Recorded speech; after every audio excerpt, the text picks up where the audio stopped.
IT Bros, de podcast over identity, security en de moderne werkplek. Door Sander Berkouwer en Raymond Convalius. Wekelijks praten we je bij over de laatste ontwikkelingen en ontmoeten we interessante gasten.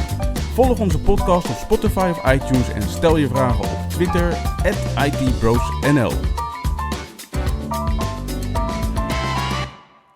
Ik ben Raymond Convalius. Und live aus Berlin ben ik Sander Berkouwer. Welkom bij aflevering 39 van seizoen 4 van de IT Bros podcast. Met deze week, je verwacht het niet, het meest recente nieuws, de informatie-beveiligingsupdate, aankomende evenementen, ook echt een bergman, en uiteraard een... Oh nee, geen productiviteitstip deze week.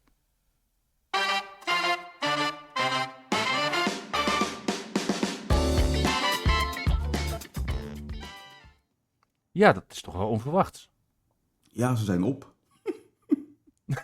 Oké, maar zijn de Windows Insider builds dan ook op? Of wordt het dan echt saai bij de koffieautomaat?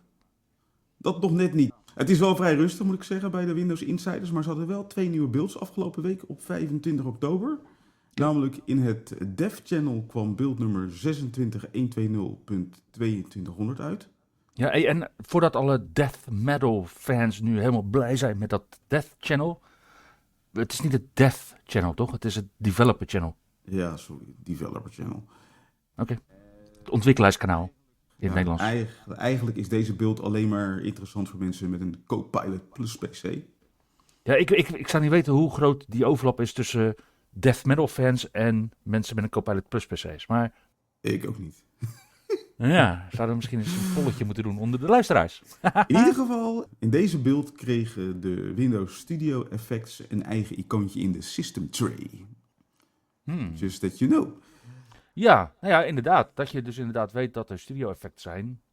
Zodat als mensen jou inderdaad als creepy gaan ervaren, dat je dan weet, ja, misschien moet ik toch niet dat effect aanzetten dat ik altijd zo in de camera kijk. Precies, en dan heb je het gewoon bij de hand in je System Tray. Je bent zelf bij de hand. Verder hebben we in het beta-channel build nummer 22.635.4435. En daar zat denk ik wel een leuke bij die misschien wel een productiviteitstip had kunnen zijn. Maar is het niet. Namelijk als je een applicatie wil starten als administrator, dan kan je dat doen vanuit het startmenu met de toetscombinatie Ctrl-Shift en dan klik je met de muis. Ja, of Ctrl-Shift-Enter. Ja. En nu kan dat ook voor items op de jumplist. Dus als je met je rechtermuisknop hebt geklikt op bijvoorbeeld het terminal-icoontje, als dat in je taakbalk staat. Ja. En je klikt vervolgens met Ctrl-Shift op PowerShell, dan krijg je PowerShell als administrator. Nice. Ja. En dat is het eigenlijk voor de Windows Insiders deze week. Ja, die Ctrl-Shift-Enter truc hebben we denk ik al echt in seizoen 1 denk ik als productiviteitstip behandeld. En nog zie ik mensen die zo zeggen, wat doe jij nou? Er was wel nieuws uit het Teams-team, om maar even zo te zeggen. Het Team Channel voor Teams, voor Microsoft Teams, zodat je in Teams kunt samenwerken in Microsoft Teams? Zoiets, ja. Oké. Want ze hebben grote veranderingen aangekondigd voor de Teams client. Ze gaan de chat en de channels gaan ze combineren. Waarbij dan de Teams knop verdwijnt aan de linkerkant van je Teams client. Waardoor mensen er toe bewogen worden om de chat en de channels beter te gaan benutten. Ik heb nog steeds niet echt een gevoel wat erbij gaat gebeuren. Maar de Teams specialisten zijn er enthousiast over. Oké. En als je het toch niet fijn vindt, dan schijn je het makkelijk weer terug te kunnen draaien zonder dat de beheerder dit kan overroelen. Dat is dan wel weer positief. Ja, want ik ken heel veel mensen die echt de hele dag doorbrengen in Teams. Ja, alleen het schijnt dus dat de meeste Teams-gebruikers constant in de chats zitten van Teams en niet zozeer in de Teams en de channels. En daar herken ik me weer wel in. Hè? Ja, dat snap ik wel. Dus we moeten ons wel even schrap zetten dat er een grote update aankomt van Teams waar dat gaat gebeuren. Ja, maar dat hebben we net met Outlook gedaan. Dus ja, dat houdt mensen scherp. En de reden dat heel veel mensen vandaag de dag in Teams zitten is natuurlijk de nieuwe Outlook client. Maar... Ja, dat is ook wel zo. Zwaar. Hey, we hebben de afgelopen weken de Surface Duo 2 toch best wel even een beetje door het slijk heen getrokken. Maar wat las ik nou toch weer tot mijn verbazing deze week? Ja, er is een hele actieve hobbyist bezig geweest. Tai Nguyen, als ik het goed Nguyen. uitspreek. Nguyen, spreek je dat uit? Maar die kreeg het voor elkaar. Die heeft Android 15 draaiend op zijn Surface Duo 2. Ja, dus dat kan wel, Microsoft. Nu schijnt nog niet alles even goed te werken, maar er wordt hard aan gewerkt door de community. Dus wie weet, als je nog een Surface Duo 2 in je la hebt liggen, dat je wellicht met wat geknutsel binnenkort ook gewoon Android 15 kan draaien. En dan ondersteund door de community in plaats van door Yeah. Microsoft. Ja, maar ja, dat is eigenlijk voor heel veel Android denk ik wel het geval. Nou ja, jij kent denk ik ook nog wel de builds die er waren voor Windows Mobile telefoons en dat soort dingen die je kon gebruiken die compleet onofficieel waren. Mhm.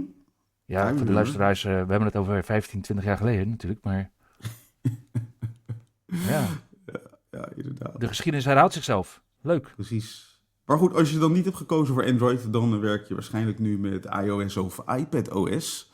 En daar was Schat. afgelopen week een nieuwe build voor uitgekomen. Namelijk op 28 oktober kwam iOS en iPadOS 18.1 uit. Mhm. Deze keer geen nieuwe features, maar 4 belangrijke kwetsbaarheden die werden verholpen door Apple. En de belangrijkste daarvan was denk ik ongeveer CVE 2024-40851. En daarmee konden kwaadwillen die fysiek toegang hebben tot je vergrendelde iPhone, de profielfoto's van je contacten bekijken via het lockscreen. Oké.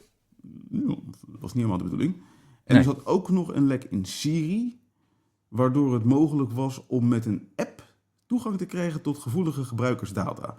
Hiervan heeft Apple de details niet prijsgegeven, maar ja, ik kan me voorstellen dat je dat ook niet wil. Ja, en die CVE 2024-40851, hè, als dat dan een zakelijk toestel is, Ja. krijg je dan toegang tot zakelijke contactgegevens? Nou, zakelijke profielfoto's, ja. Ja. Jeetje, daar zal de politie niet blij mee zijn. Die hadden toch wel een probleem met hun profielfoto's. Ja, ja, precies. En zakelijke contactgegevens. Ja. Maar ja, goed. Maar in ieder geval geen probleem met de Apple Intelligence op Apple-apparaten. Want, ja, gewoon lekker in de EU. Ja, vanaf april 2025 is het zover. Dan kunnen we ook in de EU gebruik maken van Apple Intelligence en krijgen we onder andere schrijfhulp met AI-gegenereerde emojis. Dat is misschien wel leuk, want ik ben zelf niet zo heel creatief met dat soort dingen. We krijgen ook een verbeterde versie van Siri met de ChatGPT-integratie in iOS en nog veel meer. Alleen moet je, om dat alles te kunnen gebruiken, wel minimaal beschikken over een iPhone 15 Pro, 15 Pro Max of een iPhone 16. Ja, en ben je dan niet van de iPhone, maar van de iPad, dan heb je denk ik een iPad nodig met een A17 Pro Silicon on chip. Of een M1 chip of nieuwer in je, bijvoorbeeld je MacBook of je iMac. Ja, en als je dan toch hebt over M1 of nieuwer, Ja, Apple is met de M4 aan de slag gegaan. En de M4 komt in een heleboel nieuwe hardware beschikbaar. ja, maar dan is mijn belangrijkste vraag, want daar hadden wij het laatst over. Die M4 Silicon on chip, die M4 chip, wordt die nu wel of niet met 8 gig ook uitgebracht? Die wordt niet met de 8 gig ook uitgebracht. Dus minimum werkgeheugen op apparaten met een M4 chip is momenteel 16 gig. Ja, precies. Nice. Nice. Ik vind het misschien nog wel nieuwswaardiger dan de M4 chip zelf. Ja, dus het is wel belangrijk nieuws. En deze M4-chip die wordt geproduceerd door TSMC. Mhm. Eigenlijk net zoals de nieuwe Intel-chip. Ja, Gebaseerd op het 3 nanometer procedé. En wat je ziet is dat hij komt dus uit in de nieuwe iMac, de nieuwe MacBook Pro en de nieuwe Mac Mini. Oké. Waarbij de iMac voorzien wordt met een chip met minimaal 10 CPU en GPU cores. Deze M4 die beschikt trouwens ook over een verbeterde Neural Engine voor het uitvoeren van AI-rekentaken. En volgens Apple levert die 38 tops op nice. qua performance. Mhm. Wat ik trouwens wel bijzonder vond, is dat Apple zegt dat de Apple Intelligence, weliswaar alleen in het Engels, ook voor Mac-gebruikers in de EU beschikbaar komt. Per direct. Verder zit er een verbeterde 12 megapixel webcam in, die je volgt terwijl je in meetings zit. En het basismodel van de iMac, die is voorzien van dus een M4-sok met 8 CPU's en 8 GPU's. Zoals ik al zei, 18 GB RAM, 256 gig opslag en 2 Thunderbolt 4 poorten. En alleen wifi, dat is wel weer gek. Maar dan kan je voor €250 extra, krijg je een duurder model. En dan heb je 2 extra Thunderbolt 4 poorten. Heb je een uitgebreidere CPU met 10 CPU en GPU kernen. Heb je opeens wel gigabit ethernet tot je beschikking. Krijg je bovendien ook nog even een Magic Keyboard erbij en Touch ID om mee in te loggen. Lijkt me een aardige deal. Ja, en dan is er vast ook nog een topmodel. Ja, en het topmodel is nog een klein beetje duurder. Want als je kijkt naar de prijzen, dan zie je dat het basismodel begint bij €1519 voor een iMac. Dat is zo'n mooie all-in-one. Yep. Dat uitgebreidere model kost €1769 minimaal. En het topmodel begint bij €2229. En je begrijpt natuurlijk wel dat je vanaf dat moment je portemonnee aardig stuk kan gaan slaan bij Apple. Want er zitten een paar opties op, die kan je nog wel toevoegen. Je kan de knoppen nog eventjes op standje 11 zetten. Yep. Ja, precies. Nou, dan hebben we natuurlijk ook een nieuwe MacBook Pro. 14 inch of 16 inch kan je kiezen. Met een M4, M4 Pro of M4 Max processoren. Ja, en wat je nu ziet is dat ook gewoon weer mooie machines met nog meer Thunderbolt 4 poorten voor de standaard M4 machine. Voor de M-Max standaard MacBook Pro met M4 processor. Maar de MacBook Pro met de Pro processor of de Max processor, die krijgt Thunderbolt 5 poorten. En die Thunderbolt 5 poorten die zijn dubbel zo snel, zeker, met 120 gigabit per seconde. Daarnaast krijgt de MacBook Pro een HDMI-poort die tot minimaal 8K ondersteunt, een SD-XC kaartslot, MagSafe laadpoort, een koptelefoon-ingang en wifi 6 ondersteuning. Dus geen wifi 7 zoals de iPhone. Nee. En Bluetooth 5.3 ondersteuning. De prijzen van de MacBook Pro M4 beginnen bij €1929. Dat is voor de 14 inch, denk ik. Ja, inderdaad. En als je een 16-inch MacBook Pro wil hebben, dan begint deze bij €2949. Doe maar. Yes. Dan is er natuurlijk ook een vernieuwde Mac Mini met M4-chip. En die heeft een nog kleinere behuizing. We wisten niet dat het kon, maar Apple heeft het gewoon weer gedaan. De Mac Mini is nog meer mini. En de Mac Mini kan je kopen met een M4 of M4 Pro chip. En die kan je vanaf 8 november bestellen vanaf €719. En het apparaatje is tegenwoordig 12,7 centimeter breed en diep en 5 centimeter precies hoog. Met 2 USB-C poorten aan de voorkant. Sorry, daarmee? Daarmee is die echt significant kleiner geworden. Hè? Ja. Want hij was echt 19,2 geloof ik. Breed en diep. En hij is nu nog maar 12,7.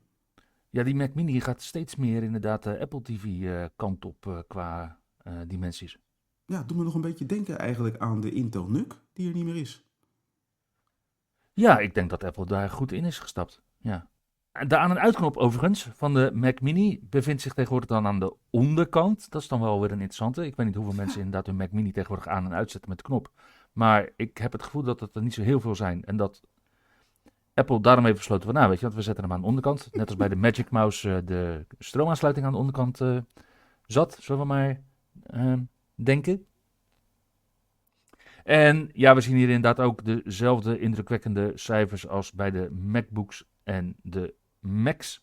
Want je ziet dat die Pro-chip, die kun je in verschillende varianten krijgen met 12 CPU-cores, 16 GPU-cores of met 14 processorkernen en 20 GPU-cores. En die Mac Mini met M4, die ondersteunt verder 2 6K-schermen en 1 5K-monitor. En als je die M4 Pro pakt, dan ondersteunt die 3 6K-schermen, maar alleen op 60 Hz. De Mac Mini met M4 Pro, Die heeft standaard 24 gigabyte geheugen en 512 gig opslag. En ook hier kun je helemaal los in de configurator. Ja, dit maakt me toch wel een beetje hebberig. Maar ik ga toch even wachten met investeren.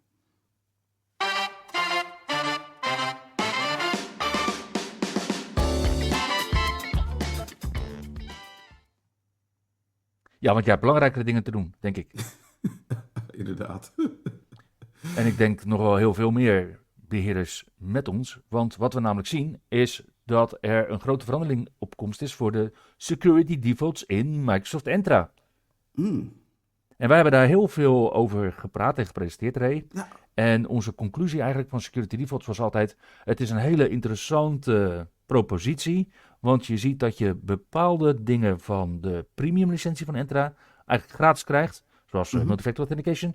En je krijgt ook één feature die zonder security defaults uitsluitend voor organisaties met premium, oftewel Entra P2 licenties beschikbaar is.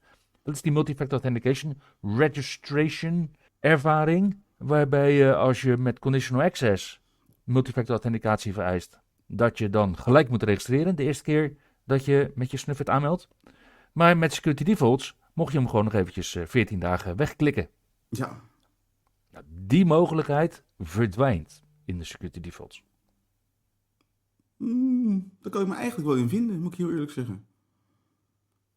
Waarom zou je 14 dagen moeten kunnen wachten met het registreren van je multifactor authenticatie? Omdat het leidt tot een kleinere piek in registraties en een hulp bij registraties op het moment dat je security defaults aanzet. Het risico wat je natuurlijk loopt bij conditional access is als je op een gegeven moment multifactor authentication gaat vereisen, dat ineens iedereen die dat nog niet heeft, dat ineens moet gaan doen. Ja. Dat zou je nu ook denk ik zien bij deze wijziging in security defaults. En ik hoop dat Microsoft dit ook weer gestaag uitrolt. Dat we niet met z'n allen het multifactor authenticatiefestijn ingaan. Ik hoop toch echt. Dit is voor een aanvaller natuurlijk ook een hele interessante situatie. Oh, dus iedereen moet nu ineens gaan registreren. Oh. Ja. Maar je kan ook bedenken van die aanvaller denkt van goh, nog niet iedereen heeft zich geregistreerd, dus laten we nog even een leuke phishing attack doen, want username password is nu toch nog voldoende. Mogelijk, ja. Het is interessant ook hoe de MFA-registratiestatus in Entra misschien wel de beste indicator is dat een account inactief is. Ja, dat ook. Ik ben met een aantal organisaties daarmee bezig geweest. En blijkt dan dat als er inderdaad een account is wat het nog niet heeft. Het is of een nieuw account, waar nog niet mee aangemeld is. Of het is inderdaad een account wat al jaren inactief blijkt te zijn. Ja, inderdaad. Ja, dat kan natuurlijk op een gegeven moment gewoon afgestraft worden. En dit zou best wel eens het moment kunnen zijn. Nou, hetzelfde met de zero-day kwetsbaarheid rondom Windows thema's. In ieder geval volgens Acros, een informatiebeveiligingsfirma. Want zij hebben een kwetsbaarheid ontdekt waardoor aanvallers NTLM-aanmeldgegevens konden stelen. En dan praten we over zogenoemde NTLM-relay-aanvallen. En Microsoft heeft al aangekondigd dat NTLM natuurlijk in Windows 11 verleden tijd gaat zijn. Maar het is het gewoon nog niet. En wat ze hebben ontdekt is dat als jij in een Windows-thema, bijvoorbeeld voor de achtergrondafbeelding, een netwerklocatie definieert in plaats van een lokale locatie, dan gaat Windows daar gewoon aanmeldgegevens naartoe sturen. Van ja jongens, geef mij die afbeelding. Nou, dat kun je dan dus misbruiken door daar een locatie onder jouw eigen kwaadwillende bedoelingen te specificeren. Ja. Nou, Acros Security, dat zegt misschien nieuwe luisteraars niet zo heel veel, maar zij zijn bekend van de Zero Patch micropatching dienst. Ja. En zij bieden dus micropatches voor dingen die Microsoft nog niet of überhaupt niet fixt. En Microsoft geeft aan dat ze hier wel mee bezig zijn, maar dat ze nog niet een fix hebben. Dus het komt zo snel mogelijk. En Acros heeft er ook geen CVE aan toegewezen. Ik denk niet dat ze dat zou best wel kunnen, hè, dat ze dat niet kunnen. Maar het is sowieso wel een hele interessante kwetsbaarheid, want het is een doorontwikkeling van CVE 2024-38030, die eerder dit jaar werd gepatcht. En dat was ook weer een doorontwikkeling van CV 2024-21320, die in januari werd gepatcht door Microsoft. Allemaal ook thema-gerelateerde kwetsbaarheden. Nou, Acros heeft daar dus nu een gratis micropatch beschikbaar gesteld. Die kan je gewoon downloaden, die kan je gewoon uitrollen. Terwijl we wachten op Microsoft voor de officiële fix. Maar in die CVE 2024-21320, dus in januari, sindsdien geeft Microsoft al aan van, er is gewoon een group policy, die kan je gebruiken. En dan kan je NTLM gewoon uitschakelen voor dit soort dingen. En dat is de beste fix in dit geval. Lijkt mij ook, ja. Ja, maar je gaat toch zien dat er zoveel NTLM nog gebruikt moet worden voor bepaalde dingen, hoor. Ja, dat is ook zo. Dat is ook zo. Je ontkomt er waarschijnlijk nog niet aan. Nee. Nou, dat had de Rijksoverheid natuurlijk ook als idee. Van ja, we willen wel voldoen beste forumstandaardisatie om Dane te gebruiken. Want ja, dat moeten we sinds september 2016. Maar ja, die gekke knakkers bij Microsoft met hun Exchange Online, die bieden dat gewoon niet inkomend. Nee. Nou, die pas toe of leg uit verklaring, die geldt niet meer sinds deze week. En ik juich dat zeer toe. Want wat we nu zien is dat Microsoft met Exchange Online Dane, en dat staat voor DNS-based Authentication for Named Entities, voor zowel inkomend als uitgaand mailverkeer ondersteunt. Oké. Nou, ben je nou niet helemaal bekend met Dane, en dat kan, dan is het belangrijk om te weten dat dat een beveiliging is voor SMTP, dus het Simple Mail Transfer Protocol, op basis van TLS. Het ligt er natuurlijk nog wel aan of je dan TLS 1.0, 1.1 en 1.2 goed hebt geconfigureerd op jouw omgeving. Maar Microsoft is al jaren bezig om TLS 1.0 en 1.1 weg te halen. En als dat dus op TLS 1.2, TLS 1.3 is, dan is het daadwerkelijk ook best wel aardige beveiliging, in ieder geval voor de komende jaren. En binnen die verbinding die dan dus met TLS omgeven is, worden dan DNS-gegevens geverifieerd. En daardoor wordt het heel veel moeilijker om adversary in the middle, vroeger noemden we dat man in the middle, maar ja, tegenwoordig hebben we het over man-vrouw X natuurlijk, en DNS-spoofing moeilijker gemaakt.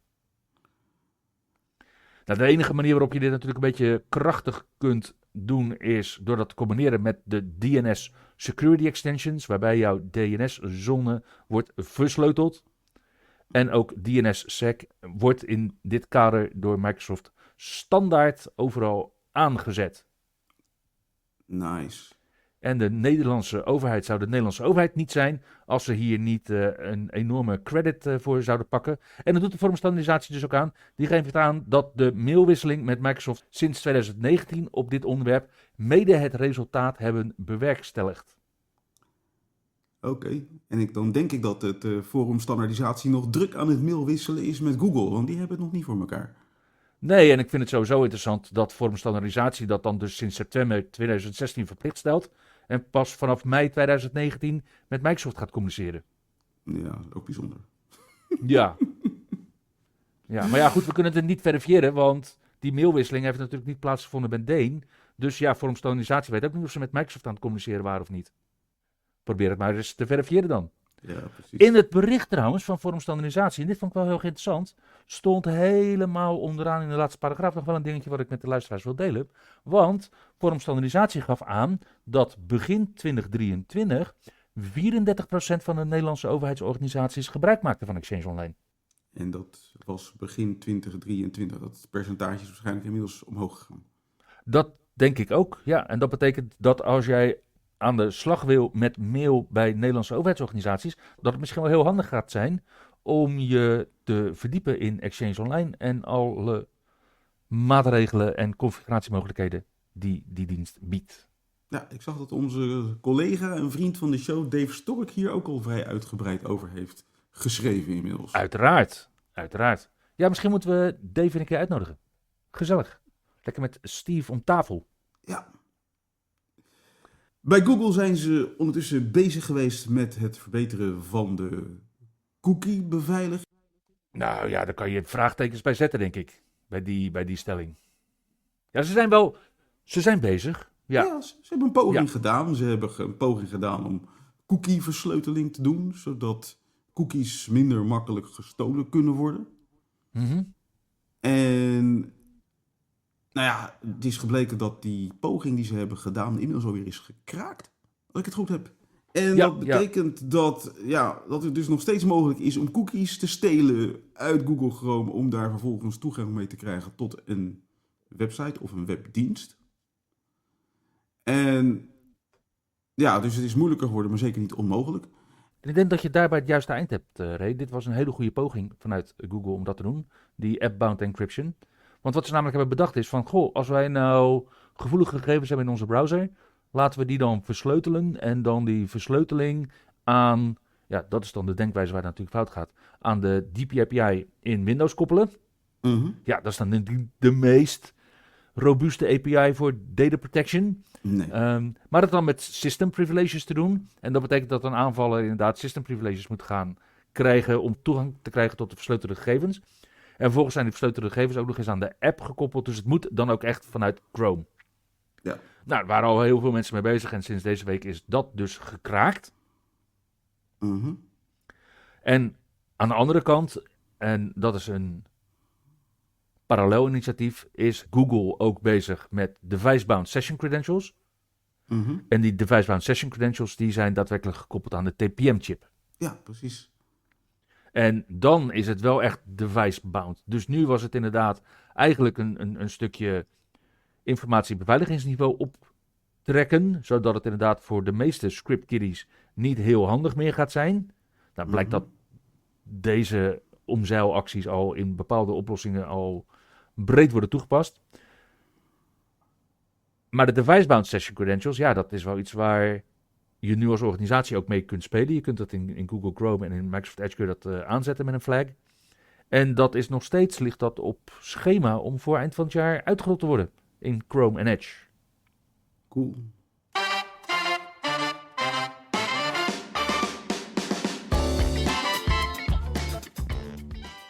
Kijken we naar de evenementen van volgende week, dan zien we 5 evenementen. Waarbij het eerste evenement op dinsdag 5 november voor mij al gelijk speciaal is.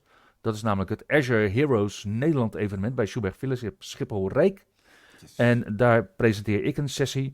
En Niek van Rai, die doet ook een sessie presenteren. Ik presenteer over hoe je van ADFS afkomt. En Niek die geeft aan hoe je een amazing cloud platform kunt aanbieden. Yes. Ook op 5 november, maar dan nog een paar dagen langer, is het event ICT en Logistiek in de Jaarbeurs in Utrecht. En dat wordt gehouden van 5 tot en met 7 november. Waarbij meer dan 300 exposanten innovatieve oplossingen gaan presenteren. En 200 sprekers je alles gaan vertellen over de laatste trends en ontwikkelingen. Ja, dat is wel de 3-daagse logistieke hotspot van Nederland. Met dit jaar voor het eerst een cybersecurity paviljoen. Oké, cool. Ja, zodat ook transportbedrijven zich gaan richten op de basis informatiebeveiligingsmaatregelen die ze moeten treffen, mensen. Yes. Nou, op woensdag 6 november is het dan tijd voor de Workplace Ninja's. En die komen bij elkaar in de Verkadefabriek in Den Bosch. Om vanaf 3:30 een aantal sessies te verzorgen. Onder andere over Microsoft Cloud PKI door Jeroen Burgerhout. Over het bestrijden van adversary in the middle attacks door Erik Loef en Kenneth van Surksum. En Somesh Patak, die gaat het hebben over passkeys om wachtwoorden mee te vervangen. De avond eindigt uiteraard met een gezellig drankje en tijd om te netwerken en is om 9:00 afgelopen. Yes, en terwijl ICT en Logistiek in de jaarbeurs plaatsvindt deze week, vindt daar ook CyberSec Netherlands plaats. Maar dan niet van 5 tot en met 7, maar van 6 tot en met 7 november. En dit is een evenement waar je allerlei experts op het cybersecurity vlak te pakken kunt krijgen en van kunt leren. Op donderdag 7 november vanaf 4:30 komt de Dutch Virtual Desktop User Group bij elkaar. Bij de Technische Jongens in Huizen. En daar gaan onze virtual desktop collega's de rest van de dag helemaal los met onder andere 2 sessies van boeiende sprekers die nog bekend moeten worden gemaakt. En waar je uiteraard oude vrienden kan tegenkomen en nieuwe connecties kan maken om op het gebied van virtual desktop je helemaal bij te laten praten. Ja, gaaf. En daarmee komen we aan het eind van deze aflevering, want er is geen productiviteitstip deze week. Voel je, Ray? Ja, ik ben door mijn tips heen. Dus luisteraars, als jullie nog iets voor me hebben, ik hou me aanbevolen. Volgende week wellicht een nieuwe productiviteitstip. Maar voor nu, dankjewel voor het luisteren en tot de volgende keer. Tot volgende week. Je luisterde naar IT Bros, de wekelijkse podcast over identity, security en de moderne werkplek. Abonneer je op Spotify, iTunes of Google Podcast als je de volgende aflevering niet wilt missen. Heb je hints of tips? Laat dan van je horen op Twitter. @ITBrosNL